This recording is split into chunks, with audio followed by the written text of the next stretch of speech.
La table ronde.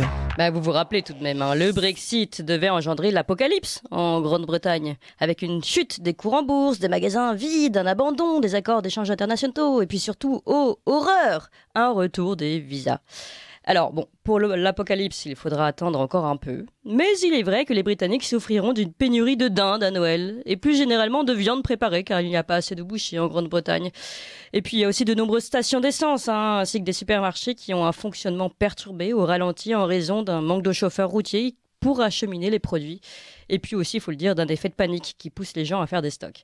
Alors Boris Johnson a bien annoncé ouvrir de nouveaux visas pour ces secteurs touchés par le retour à la frontière nationale, tels que les bouchers et les routiers, mais il sera sans doute trop tard pour les festivités de la fin d'année. Alors voilà l'apocalypse. Pas de dinde farcie à Noël en Grande-Bretagne, c'est dire. Et les politiques d'en rajouter. Le Royaume-Uni est en train de vivre très violemment les conséquences du Brexit, a tonné dimanche dernier Thierry Breton, commissaire européen au marché intérieur. Alors nous, on a décidé d'aller s'éloigner un peu de cette exagération. On a décidé de s'intéresser autrement au Brexit dans notre table ronde. On va aller autre part que dans la une des journaux, et d'aller sur ce qui nous intéresse plus. C'est la répercussion dans certains secteurs français qui sont réels, sur nos pêcheurs notamment et nos routiers.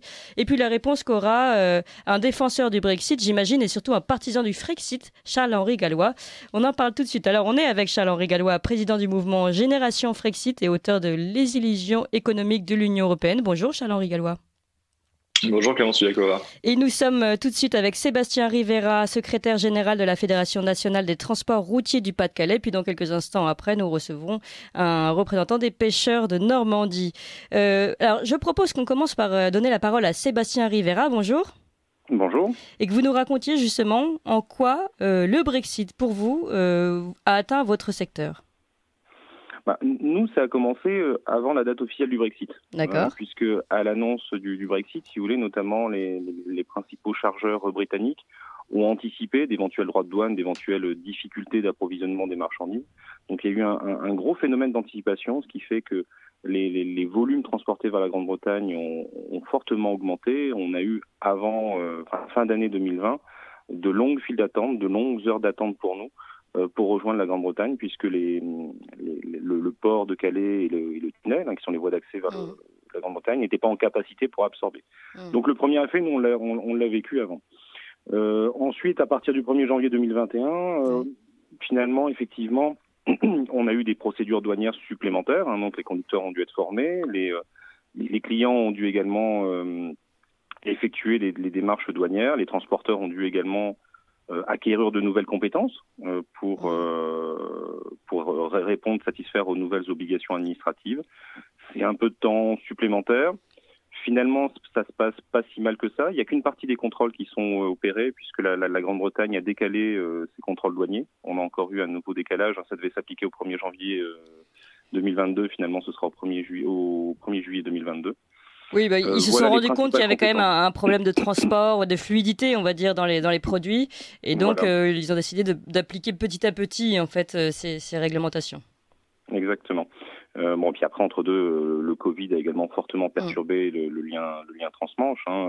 C'était déjà un métier, si vous voulez, de spécialiste, notamment compte tenu de la présence migratoire, où les transporteurs doivent respecter certaines procédures pour sécuriser leurs véhicules, leurs marchandises. Là, vous parlez typiquement de l'échange entre la France et la Grande-Bretagne ou en général oui. Dans le lien France vers Grande-Bretagne, où les transporteurs, tout ça pour vous dire que c'était déjà un métier un peu de spécialiste, puisque il y a cette présence migratoire à laquelle il faut se préparer.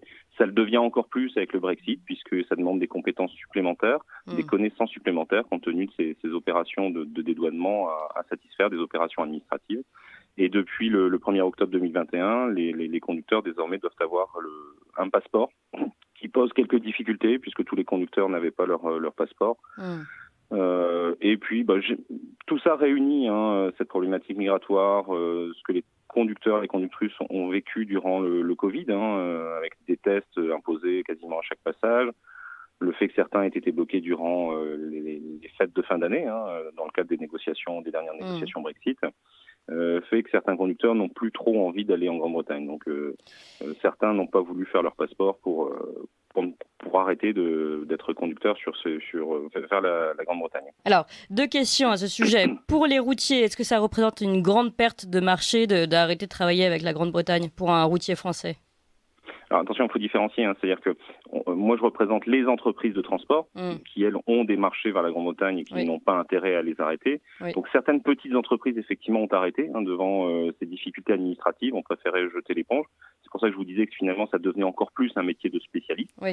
Maintenant, il y a des entreprises qui sont spécialisées, des entreprises effectivement qui ont, au fil des années, qui ont perdu des parts de marché compte tenu d'un déficit de compétitivité. Sur ces 20 dernières années, le pavillon français a perdu plus de 80% de parts de marché. 80% de parts de marché perdues en Grande-Bretagne, au Royaume-Uni. Oui, au Royaume-Uni et de manière globale, internationale en fait. Ah oui. Oui, tout à fait. D'accord. Donc aujourd'hui, on représente à peine 5% des plaques d'immatriculation qui traversent la Grande-Bretagne en fret. Donc, mais j'ai tout de même encore des entreprises qui sont spécialisées en matière et qui font en sorte de continuer, notamment chez des entreprises qui sont sur le littoral. Forcément, se priver du marché britannique, c'est se priver d'une partie importante de leur chiffre d'affaires. Bon, ces entreprises aujourd'hui ont quand même du mal à trouver des conducteurs. Il y a un phénomène de pénurie de main d'œuvre dans les métiers de la conduite qui n'est pas propre à la Grande-Bretagne, qui est vraiment un phénomène européen. Et en plus, nous, on a cette difficulté en plus des déficits d'attractivité de nos métiers. Bon, alors qu'on fait ce qu'il faut pour attirer les jeunes candidats, on offre des conditions de travail qui sont nettement améliorées, des rémunérations qui sont plus que convenables. Mais l'aspect migrant, l'aspect contrôle douanier fait que beaucoup de conducteurs ne souhaitent plus être sur la Grande-Bretagne. Donc c'est une difficulté supplémentaire pour nos entreprises spécialisées sur le lien transmanche. Donc on comprend bien que pour vous, concrètement, ça pose des problèmes de procédure, surtout des procédures douanières, il faut récupérer un nouveau visa de travail. Donc tout ça est long, compliqué, procédurier, on connaît l'administration. J'imagine que l'administration du Royaume-Uni n'est pas forcément bien meilleure que la française. En tout cas, si c'est le cas, c'est sûr que c'est pas drôle. Mais une fois bon, c'est sûr que c'est pas agréable, mais une fois qu'on l'a fait, on peut récupérer ce marché tout de même, non ? Est-ce que c'est si compliqué que ça ? Non, ce ne sont pas des visas, sont vraiment là pour l'instant, c'est un passeport. Effectivement, pendant un moment, on s'est posé la question, parce que la difficulté dans ce Brexit aussi, c'est qu'on a eu les informations assez tardivement. Oui. Ça a manqué de clarté, donc c'était difficile pour nos entreprises finalement de se préparer. Alors, on demandait aux entreprises de se préparer, mais finalement on n'avait pas les informations nécessaires. D'accord. Effectivement, cette question, le visa, c'est une question qu'on se posait. On ne savait pas, par exemple, si les permis de conduire allaient continuer à être reconnus en Grande-Bretagne. Ils le sont, finalement. Oui. Finalement, ils le sont. La carte d'identité, dans un premier temps, a continué d'être acceptée pour traverser la Manche. Maintenant, c'est plus le cas. Il faut un passeport depuis le 1er octobre, pas un visa. Donc ça limite quand même les formalités administratives. Par contre, il y a effectivement ces difficultés de procédures douanières qui sont des spécificités, qui demandent des connaissances. Les entreprises ont dû soit s'attacher les services de sociétés spécialisées, soit embaucher des déclarants douaniers. Alors, Charles-Henri Gallois, vous avez entendu tout ce que nous explique Sébastien Rivera. Voilà un secteur qui a été vraiment touché par le Brexit. Là, je vous redonnerai un petit peu plus la parole. Là, vous avez jusqu'à 8 heures, donc 3 minutes, pour commencer à répondre justement à ce que nous explique le secrétaire général de la Fédération nationale des transports routiers du Pas-de-Calais, Sébastien Rivera. Il a dit en fait quelque chose de très vrai, parce qu'on parle de beaucoup de choses quand on parle des quelques pénuries qu'il y a au Royaume-Uni. Oui. La réalité, c'est que c'est même pas lié au Brexit, c'est lié à une pénurie de main-d'œuvre, et ça a été dit d'ailleurs, c'est global au niveau de l'Europe. Ça ne touche pas que le Royaume-Uni. Il y a à peu près une pénurie de 100 000 chauffeurs routiers au Royaume-Uni, c'est environ 50 000 en France. Donc en fait, on essaye de mettre sur le dos du Brexit des choses qui n'ont rien à voir, parce que je rappelle que l'accord de sortie du Royaume-Uni est avec 0 droit de douane et 0 quota. Donc les seules formalités effectivement administratives, et ça a été dit, c'est des déclarations de TVA et juste une déclaration en douane. Et pour ce qui est des contrôles, on n'est plus au 19e siècle. Vous savez qu'ils ont des contrôles directement avec des machines qui peuvent permettre de vérifier le tonnage et autres. Et après, les contrôles qu'il va y avoir, notamment sur le plan alimentaire, qui ne sont pas encore mis en place, ça va être fait de façon aléatoire pour garder la fluidité. On avait annoncé l'apocalypse et il y a une fluidité. Et je dirais en fait à ce monsieur des transports que le principal problème pour les chauffeurs routiers français, ce n'est pas le Brexit, c'est au contraire l'appartenance à l'Union européenne, parce que vous savez, la concurrence dévastatrice depuis notamment l'entrée des pays de l'Est dans l'Union européenne. Il faut savoir que le pavillon français routier, en 1999, ça représentait 50% de l'activité en Europe. C'était un mastodonte. Et je crois que c'est des chiffres qui datent. En 2014, on était tombés à moins de 10%. Donc évidemment que même pour le marché britannique, vous allez avoir une concurrence à bas coût des pays de l'Est pour les chauffeurs routiers français. C'est justement Alors, juste sur ce sujet, je voudrais faire... le Royaume-Uni met fin avec le Brexit, entre autres. Juste sur ce sujet, je voudrais faire en une minute, Sébastien Rivera, si vous pouvez répondre sur le fait que justement, c'est l'entrée de l'Europe de l'Est qui a aussi plombé le secteur français des routiers. Sur le secteur international, on peut pas le nier, hein. C'est vrai qu'on a assisté dans le transport à une forme de dumping social, en fait, hein. Donc, effectivement, nos entreprises, compte tenu d'un déficit de compétitivité, hein, des charges qui sont bien plus importantes, ne sont plus compétitives sur les marchés à l'international. Ça les a pas empêchés de se développer, hein. Attention, hein, l'ouverture de l'Europe a quand même simplifié les démarches administratives et ouvert certains marchés. On peut pas le nier non plus. Par contre, sur la part du pavillon français à l'international, effectivement, ça a été catastrophique. Les chiffres parlent d'eux-mêmes. Alors, merci beaucoup Sébastien Rivera, Charles-Henri Gallois, et on retrouve Olivier Beckett dans quelques instants. Mais tout de suite, il est 8. Nous retrouvons notre table ronde autour du Brexit. Est-ce la catastrophe annoncée que les médias aiment tant relayer? Nous ne croyons pas. Nous avons donné la parole à Sébastien Rivera tout à l'heure, secrétaire général des fédérations nationales des transports routiers du Pas-de-Calais. Et maintenant, nous allons donner la parole à Olivier Beckett, vice-président du comité régional des pêches de Normandie, représentant syndical de la CFTC des marins-pêcheurs. Voilà des secteurs qui sont concrètement touchés par le Brexit. Et puis après, on va décrypter cela avec Charles-Henri Gallois. Olivier Beckett, bonjour. Oui, bonjour. Alors, dites-nous, vous... Alors, est-ce qu'on peut discuter? Vous êtes disponible, oui? C'est un peu chaud, là. Attendez voir.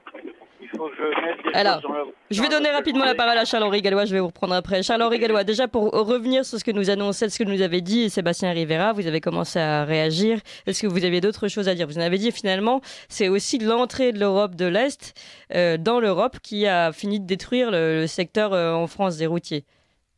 Oui, mais c'est essentiellement ça. D'ailleurs, il a parlé que du secteur international, mais le secteur international, il y a une partie qui finit sur le territoire national et quiconque fait un peu de bande sur la route voit bien que 90% des camions sont de Pologne, de Bulgarie, voire même des fois du Portugal.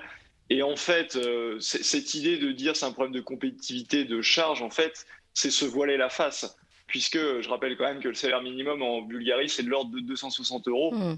Quand c'est 1550 € en France. Donc vous pouvez mettre en fait les cotisations sociales à zéro si ça vous chante, même si c'est une absurdité, vous ne serez toujours pas compétitif. En fait, donc la seule réalité, quand il y a des écarts faramineux en termes de conditions sociales et économiques, ça existe depuis la nuit des temps. Normalement, c'est vous protéger. Et c'est justement protéger les nationaux. Les Britanniques. Ouais. Exactement. Et la réaction de Boris Johnson, en fait, est très saine. Vous avez parlé dans votre introduction de dire qu'ils allaient donner des visas, mais ce sont des visas temporaires. Ouais.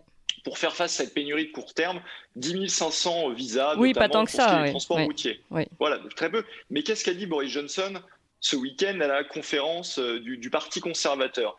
Il a dit de toute façon, c'est une difficulté conjoncturelle et nous ne reviendrons pas sur le modèle ancien qui consistait justement à faire venir un modèle facile qui consistait à faire venir de la main-d'œuvre bon marché, notamment des pays de l'Est. Nous n'avons pas assez investi dans notre propre main-d'œuvre.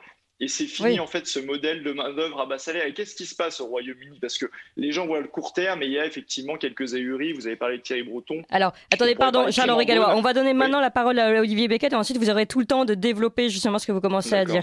Olivier Beckett, on vous écoute. Oui, bonjour. Alors, on vous écoute sur les conséquences pour vous, pêcheurs, du Brexit. Pêcheurs français de Normandie. Pêcheurs français, c'est... Alors les conséquences sont énormes parce qu'on parle de la pêche française, mais la pêche, c'est international. Et les eaux européennes, bien entendu, sont convoitées par tous les pêcheurs parce que les pêcheurs suivent les vents de poissons et le poisson, lui, n'a pas de frontières.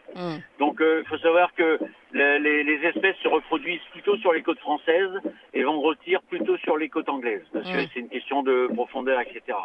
Donc là, les pêcheurs français n'ayant plus de moyens d'accéder aux eaux anglaises, eh bien, sont cantonnés dans les eaux qui restent de la Manche, donc du côté français, avec toutes les populations de pêcheurs européens, bien entendu.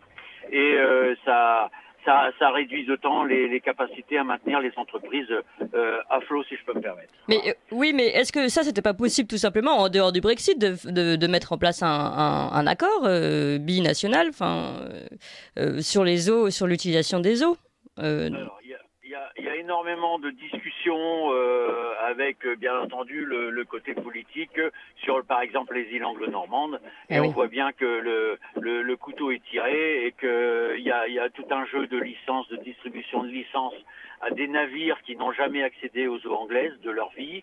Ils ont reçu des licences alors que certains y étaient en permanence et ils n'ont pas eu de licence. Vous voyez, il y a une espèce de jeu comme ça qui fait de que clientélisme, de favoritisme. la roue se bloque. Alors alors c'est un jeu tout à fait incohérent, surtout qu'on sait bien que les Anglais ont besoin des structures françaises pour vendre leurs poissons, parce que les Anglais ne sont pas des gros consommateurs de poissons, ni de Saint-Jacques, on le sait, donc voilà, c'est... Alors c'est la saison des Saint-Jacques là qui s'ouvre, Olivier Beckett. Oui. Les Saint-Jacques aussi sont touchés par le Brexit, on va dire. Tout le circuit, c'est évident que là, ça crée de la tension. Il n'y a pas de, on est là dans une situation vraiment compliquée économiquement pour les bateaux. À ça, vous ajoutez, vous avez compris, la volonté d'une politique d'industrialiser la mer comme s'il ne s'est passé rien du tout, au nom d'une sacrée sainte écologie dont on ne sait pas d'où ça sort. Ce format d'écologie-là, c'est complètement... donnez-nous des exemples concrets, parce que c'est un petit peu trop vague. Vous parlez des champs d'éoliennes, peut-être, offshore, ou vous parlez d'autre chose? Vous avez l'Europe qui veut installer des éoliennes partout parce que ils font miroiter que c'est l'avenir pour produire de l'énergie, mais ils n'ont aucune considération des conséquences écologiques, environnementales, biologiques. Les vraies conséquences écologiques, la vraie écologie, celle qui s'intéresse à l'environnement. Et donc complètement lié et directement à l'économie, bien entendu. Donc ça, à un moment donné, qu'est-ce qu'on fait, quoi? Oui, mais là, je vais donner la parole à Charles-Henri Gallois, mais je pense qu'il va dire ce que la première réaction que j'ai envie de vous dire, ça, c'est de la faute de l'Europe, cette industrialisation de la mer au niveau européen. Et ce que vous nous racontiez avant, c'est juste un problème d'accord entre deux pays qui a du mal à se mettre en place. Est-ce qu'on peut vraiment accuser le Brexit? Charles-Henri Gallois, qu'en pensez-vous? J'imagine que vous êtes d'accord. En fait, la problématique, évidemment, qu'il y a, c'est déjà que l'accord, il n'a pas été négocié par l'État français, il a été négocié par l'Union européenne. Et qu'est-ce qu'il y a dans cet accord de sortie? C'est-à-dire qu'effectivement, il y a des quotas pour les pêcheurs européens, entre autres les pêcheurs français, jusqu'à 2026. La problématique, c'est que l'Union européenne a mal négocié, donc on peut saluer Michel Barnier, actuellement candidat. L'Union européenne a mal négocié dans la mesure où il y a des clauses qui sont inscrites à l'intérieur, et qu'est-ce qu'il y a dedans? C'était de dire que ça a été dit par monsieur, seuls les bateaux qui avaient pêché entre 2016 et 2020 peuvent le faire. La grande problématique, c'est que la flotte française n'est parfois pas très moderne, et notamment des bateaux de moins de 12 mètres, il y en a beaucoup qui n'ont pas de système d'enregistrement, et donc ils ne peuvent pas prouver qu'ils ont pêché entre 2016 et 2020, et donc ils se font refuser des licences. Et donc évidemment, c'est catastrophique pour les pêcheurs français. Alors qu'en plus, ce sont souvent les petits bateaux, justement, les petits bateaux de pêcheurs qui sont beaucoup plus respectueux de la pêche traditionnelle. Exactement, vous avez ce phénomène-là et vous avez un autre phénomène, parce que moi, je peux comprendre que les Britanniques veuillent défendre leurs eaux territoriales. Et ça a été abordé très rapidement par monsieur, mais la problématique, c'est que la France ne peut pas défendre ses eaux territoriales dans le cadre de l'Union européenne. Et donc, on se trouve dans une situation où avant, vous aviez aussi dans les eaux britanniques des pêcheurs danois, des pêcheurs belges, des pêcheurs néerlandais qui allaient pêcher dans les eaux britanniques. Ils se retrouvent tous, en fait, dans les eaux françaises parce qu'en fait, la France pourrait vivre en pêchant elle-même seule dans ses eaux territoriales. Mais le problème, c'est qu'il y a aussi tous les autres pêcheurs d'Europe qui viennent dedans. Et ça, c'est une autre problématique et qui ne pourra de toute façon pas être résolue dans le cadre de l'Union européenne. Et d'une manière générale, de toute façon, je pense que si la France avait négocié en bilatéral hors de l'Union européenne avec le Royaume-Uni, parce qu'on a des intérêts communs par ailleurs sur d'autres secteurs, on aurait pu trouver un accord gagnant-gagnant qui aurait bien plus bénéficié à nos pêcheurs, mais malheureusement, c'est l'Union européenne qui a négocié cet accord et ça a été très mal négocié. Alors, c'est intéressant ce que vous dites, Charles-Henri Gallois. Je voudrais faire réagir Olivier Beckett s'il est encore avec nous. Vous parlez donc du partage finalement, c'est la part de marché. Tout à l'heure, c'était pour les routiers et vous parliez de l'entrée de l'Europe de l'Est. Là, c'est les eaux territoriales françaises qui sont, elles, partagées. La part du gâteau est partagée avec plein d'autres pays qui, en plus, j'imagine, n'ont pas à respecter les mêmes règles que nous. Est-ce que vous confirmez, Olivier Beckett ? Évidemment que le jeu n'est pas équitable et qu'il n'y a pas de solution en l'état pour permettre aux pêcheurs de maintenir leurs entreprises à flot. Faut savoir qu'il y a quand même des pêcheurs qui ont en nom propre investi dans des navires à 4 millions d'euros. Ces navires-là évidemment sont des projets qui ne se font pas du jour au lendemain. Les navires sont à flot, ils ont besoin de travailler. Donc comment voulez-vous qu'il y ait une acceptabilité d'arrêter ces efforts de pêche-là du jour au lendemain? C'est complètement incohérent. Et vous savez, de toute manière,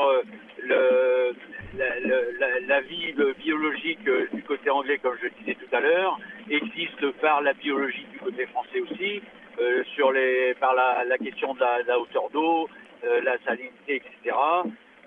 C'est un contexte très fragile. Et je reviens sur ce que je disais, c'est que de toute manière, si les chantiers éoliens se font et qui détruisent les zones de frayère et de nourricerie, eh bien les Anglais s'en mordront également les doigts. Mais, bien sûr. Là-dessus, il n'y a pas de considération sur l'enjeu réel de cette volonté politique européenne, encore une fois, parce qu'on voit que, comme on entendait tout de suite, c'est que la politique européenne n'a pas su gérer, malgré ses grandes idées, à vouloir faire des choses à l'uniformisation. C'est complètement incohérent parce que les milieux marins sont des milieux spécifiques. Il y a des zones complètement différentes des autres. Et ce qui fait que la variété des espèces en mer existe. Voilà, ce n'est pas une uniformisation de la masse de l'eau. Et ça, il faut mettre en avant... Il faudrait que les bureaucrates européens s'en rendent compte. Mais finalement, Olivier Beckett, d'après ce que vous dites, vous allez dans le sens de Charles-Henri Gallois. Hein. Évidemment. Non, parce qu'on a tendance à montrer, à dire, regardez, les pêcheurs souffrent, c'est à cause du Brexit. Mais si finalement la France, je parle de la France et pas de l'Europe, savait défendre ses propres intérêts et les intérêts de ses pêcheurs, peut-être qu'ils ne s'en porteraient pas plus mal. C'est la conclusion de cette histoire. Vous êtes d'accord avec nous, Olivier Beckett? Je comprends. Alors, Charles-Henri Gallois, est-ce que vous voulez réagir justement à cet échange? Non, mais je pense que ça montre la différence et le pragmatisme en fait et la défense des intérêts qu'on peut faire au niveau national avec la dilution des intérêts qui se passe au niveau de l'Union européenne. La question des éoliennes, c'est aussi très intéressant parce qu'on le sait très bien, c'est poussé aussi par l'Union européenne. C'est une catastrophe écologique parce que c'est une énergie qui est intermittente et donc il faut pallier avec ça par du charbon ou par du gaz. Donc c'est anti-écologique par nature.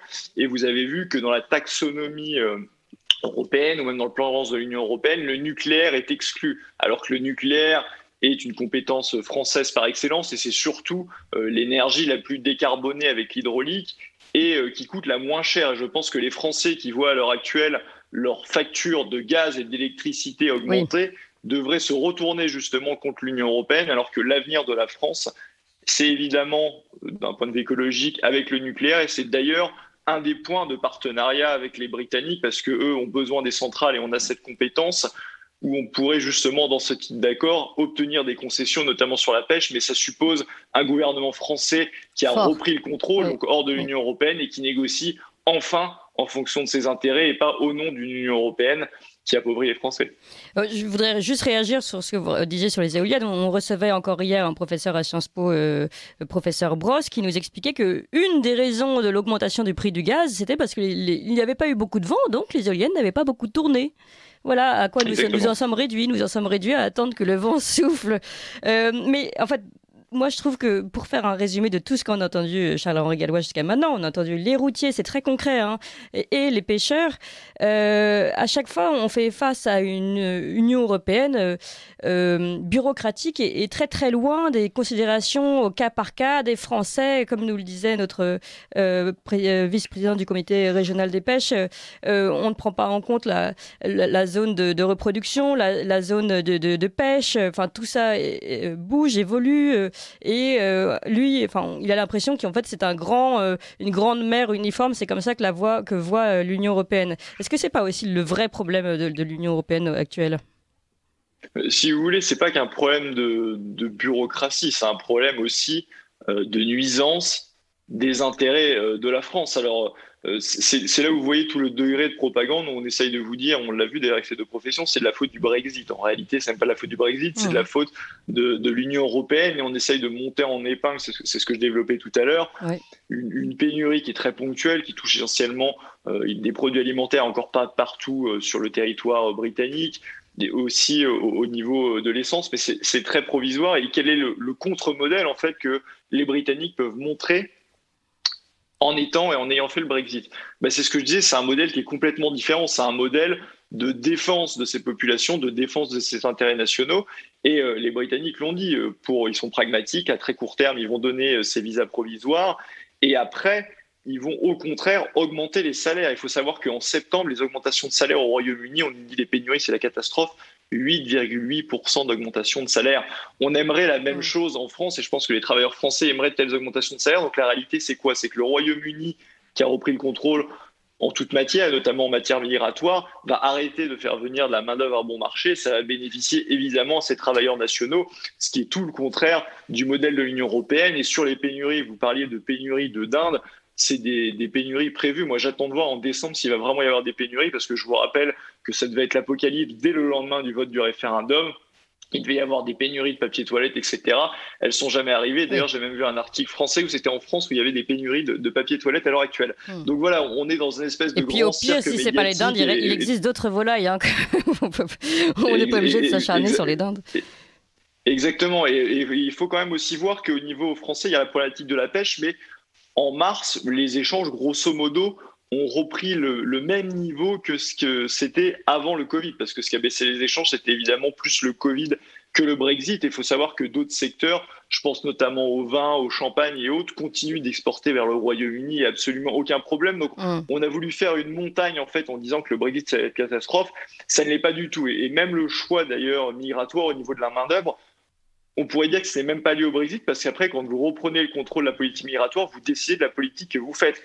En l'occurrence, le lendemain du Brexit, avec un accord à zéro douane, zéro quota, toute chose reste égale par ailleurs. En fait, c'est eux qui ont décidé d'arrêter, de rendre plus dur l'immigration au Royaume-Uni, justement pour arrêter la pression à la baisse, notamment sur les salaires. Et c'est un choix politique, mais c'est-à-dire qu'à partir du moment où le Royaume-Uni a repris le contrôle, maintenant, et c'est le principe d'une démocratie, maintenant, ces dirigeants sont responsables en fait de leur action. Et en France, on a des dirigeants avec l'Union européenne qui sont irresponsables de leur action, et on pourrait parler peut-être une autre fois de toutes les propositions majeures des candidats à l'élection présidentielle de 2022. Et quand vous étudiez ça vraiment en profondeur, vous voyez qu'elles sortent tous, dès que c'est un petit peu ambitieux, un petit peu radical, elles sortent tous en fait au mur de l'Union européenne. Et c'est pour ça que la problématique fondamentale qu'il devrait y avoir et qui devrait se poser en France pour l'élection présidentielle de 2022, c'est oui ou non faire un référendum sur l'appartenance à l'Union européenne. Ça ne veut pas dire d'ailleurs prendre position pour ou contre, c'est une question de démocratie et de crédibilité pour les candidats s'ils veulent réellement appliquer leur programme. Eh bien, c'est bien noté. Merci beaucoup Charles-Henri Gallois pour cette proposition de référendum. Faut-il, oui ou non, quitter l'Union européenne en 2022 ? Je rappelle, Charles-Henri Gallois est président du mouvement Génération Frexit, auteur de Les illusions économiques de l'Union européenne. Et on dit au revoir aussi à Olivier Beckett et son essuie-glace qu'on entendait bien, mais je tiens à préciser qu'il est un digne représentant de la Normandie, donc tout est normal. Voilà. Merci Olivier Beckett, et nous avions encore Sébastien Rivera, secrétaire général des fédérations nationales des transports routiers du Pas-de-Calais. Moi, je trouve que c'était très intéressant cette table ronde, puisque nous avons